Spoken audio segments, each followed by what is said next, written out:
यहोशू अध्याय 4। स्मृति पत्थर।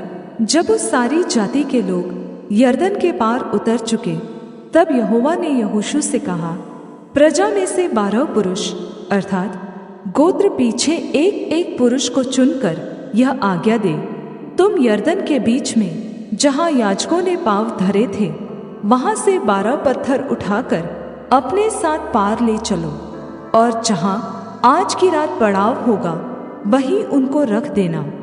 तब यहोशू ने उन 12 पुरुषों को, जिन्हें उसने इस्राएलियों के प्रत्येक गोत्र में से छांटकर ठहरा रखा था, बुलवाकर कहा, तुम अपने परमेश्वर यहोवा के संदूक के आगे यरदन के बीच में जाकर इस्राएलियों के गोत्रों की गिनती के अनुसार एक एक पत्थर उठाकर अपने अपने कंधे पर रखो, जिससे यह तुम लोगों के बीच चिन्ह ठहरे।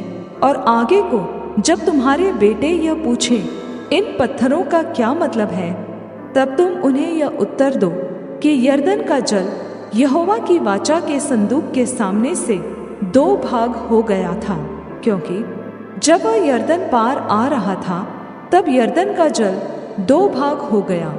अतः वे पत्थर इस्राएल को सदा के लिए स्मरण दिलाने वाले ठहरेंगे।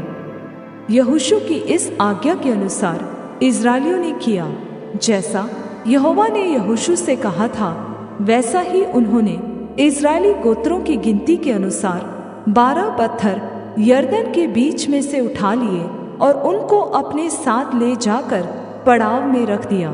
और यरदन के बीच जहाँ याजक वाचा के संदूक को उठाए हुए अपने पाँव धरे थे, वहाँ यहोशू ने 12 पत्थर खड़े कराए।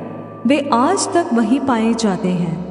और याजक संदूक उठाए हुए उस समय तक यरदन के बीच खड़े रहे, जब तक वे सब बातें पूरी न हो चुकी जिन्हें यहोवा ने यहोशू को लोगों से कहने की आज्ञा दी थी। तब सब लोग फुर्ती से पार उतर गए। और जब सब लोग पार उतर चुके, तब याजक और यहोवा का संदूक भी उनके देखते पार हुए। और रूबेनी, गादी और मनश्शे के आधे गोत्र के लोग मूसा के कहने के अनुसार इस्राएलियों के आगे पाँति बांधे हुए पार गए, अर्थात कोई 40,000 पुरुष युद्ध के हथियार बांधे हुए संग्राम करने के लिए यहोवा के सामने पार उतरकर यरीहो के पास के अराबा में पहुँचे। उस दिन यहोवा ने सब इस्राएलियों के सामने यहोशू की महिमा बढ़ाई, और जैसे वे मूसा का भय मानते थे, वैसे ही यहोशू का भी भय उसके जीवन भर मानते रहे। और यहोवा ने यहोशू से कहा, साक्षी का संदूक उठाने वाले याजकों को आज्ञा दे कि यरदन में से निकल आए। तो यहोशू ने याजकों को आज्ञा दी, यरदन में से निकल आओ।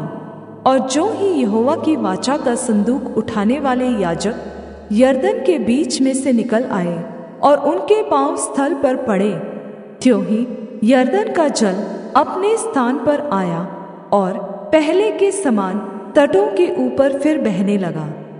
पहले महीने के 10वें दिन को प्रजा के लोगों ने यरदन में से निकलकर यरीहो की पूर्वी सीमा पर गिलगाल में अपने डेरे डाले। और जो 12 पत्थर यरदन में से निकाले गए थे, उनको यहोशू ने गिलगाल में खड़े किए।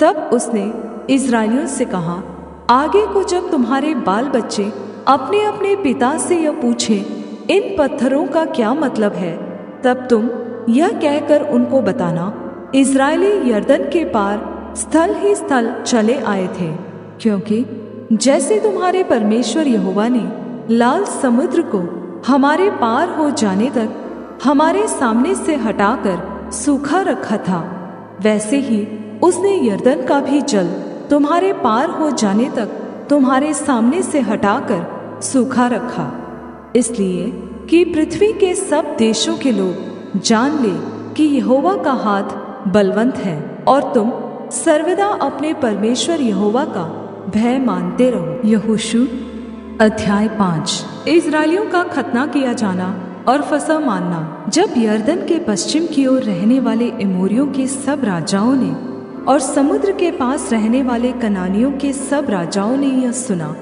कि यहोवा ने इस्राएलियों के पार होने तक उनके सामने से यरदन का जल हटाकर सुखा रखा है। तब इस्राएलियों के डर के मारे उनका मन घबरा गया और उनके जी में जी न रहा। उस समय यहोवा ने यहोशू से कहा, चकमक की छुरियां बनवाकर दूसरी बार इस्राएलियों का खतना करा दे। तब यहोशू ने चकमक की छुरियां बनवाकर खलड़िया नामक टीले पर इस्राएलियों का खतना कराया।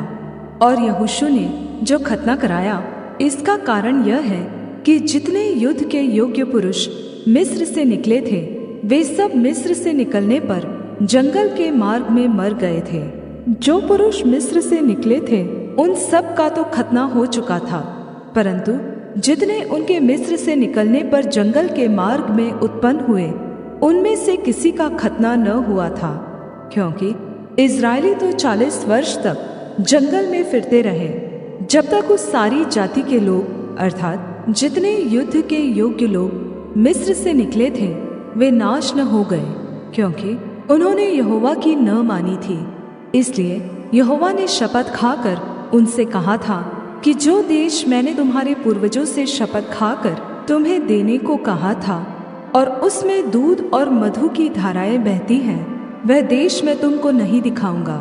तो उन लोगों के पुत्र जिनको यहोवा ने उनके स्थान पर उत्पन्न किया था, उनका खतना यहोशू से कराया, क्योंकि मार्ग में उनके खतना न होने के कारण वे खतना रहित थे। और जब उस सारी जाति के लोगों का खतना हो चुका, तब वे चंगे हो जाने तक अपने अपने स्थान पर छावनी में रहे।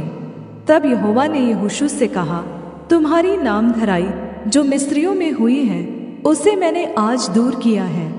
इस कारण उस स्थान का नाम आज के दिन तक गिलगाल पड़ा है।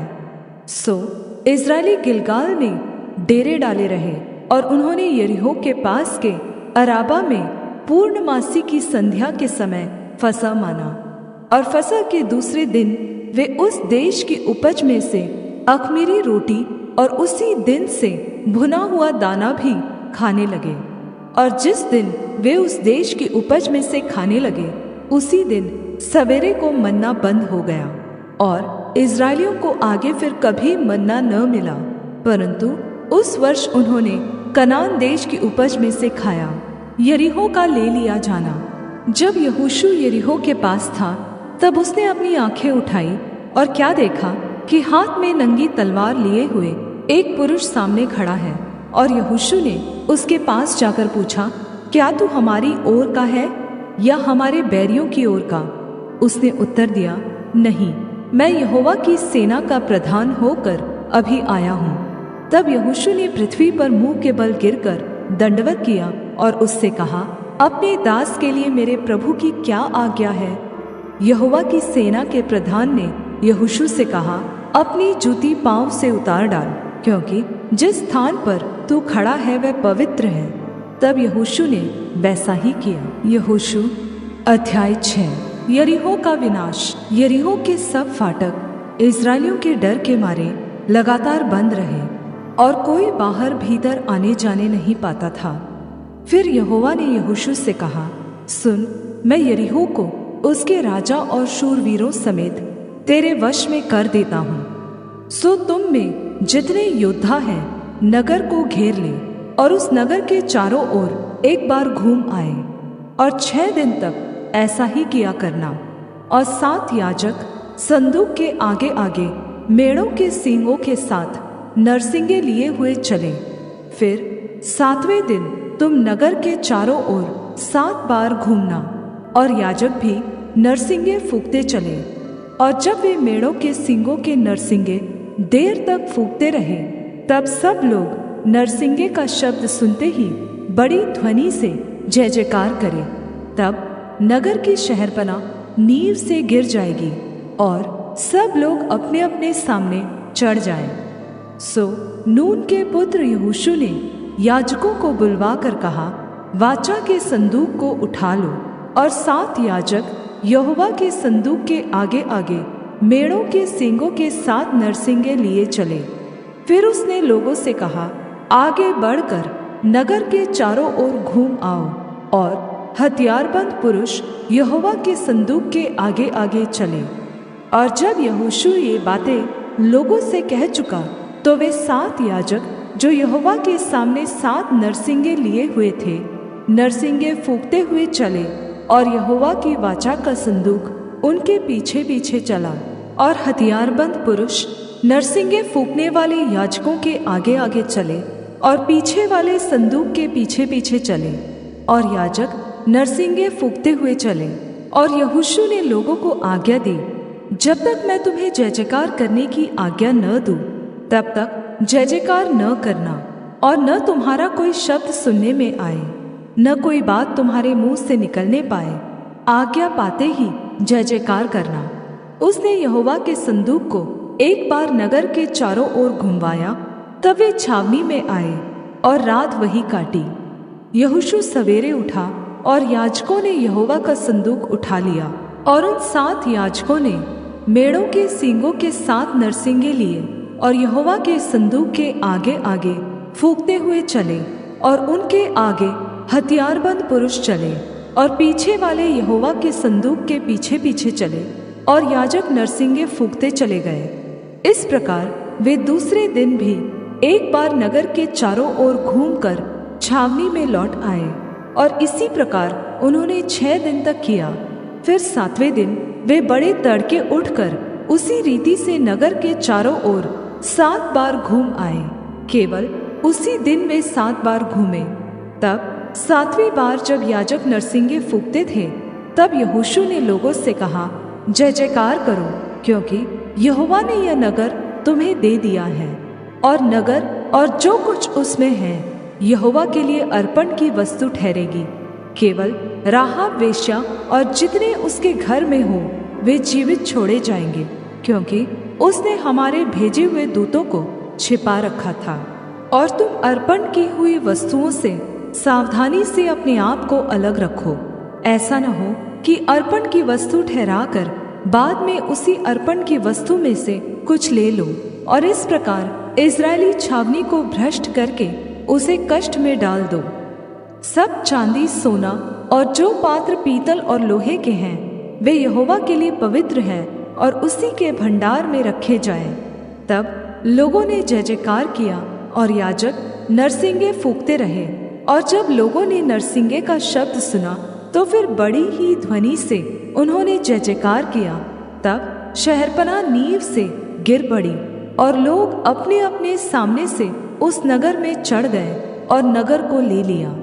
और क्या पुरुष, क्या स्त्री, क्या जवान, क्या बूढ़े, वरन बैल, भेड़ बकरी, गधे और जितने नगर में थे, उन सभी को उन्होंने अर्पण की वस्तु जानकर तलवार से मार डाला। तब यहोशू ने उन दोनों पुरुषों से जो उस देश का भेद लेने गए थे कहा, अपनी शपथ के अनुसार उस वेश्या के घर में जाकर उसको और जो उसके पास हो उन्हें भी निकाल ले आओ। तब वे दोनों जवान भेदिए भीतर जाकर राहाब को और उसके माता पिता, भाइयों और सबको जो उसके यहाँ रहते थे, वरन उसके सब कुटुंबियों को निकाल लाए, और इस्राएल की छावनी से बाहर बैठा दिया। तब उन्होंने नगर को और जो कुछ उसमें था सबको आग लगाकर फूंक दिया। केवल चांदी, सोना और जो पात्र पीतल और लोहे के थे उनको उन्होंने यहोवा के भवन के भंडार में रख दिया।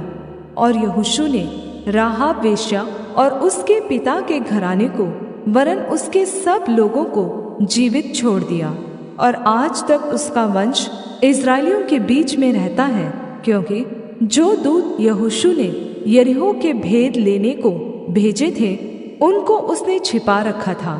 फिर उसी समय यहोशू ने इस्राएलियों के सम्मुख शपथ रखी और कहा, जो मनुष्य उठकर इस नगर यरीहो को फिर से बनाए वह यहोवा की ओर से श्रापित हो। जब वह उसकी नींव डालेगा तब तो उसका जेठा पुत्र मरेगा, और जब वह उसके फाटक लगवाएगा तब उसका छोटा पुत्र मर जाएगा। और यहोवा यहोशू के संग रहा, और यहोशू की कीर्ति उस सारे देश में फैल गई।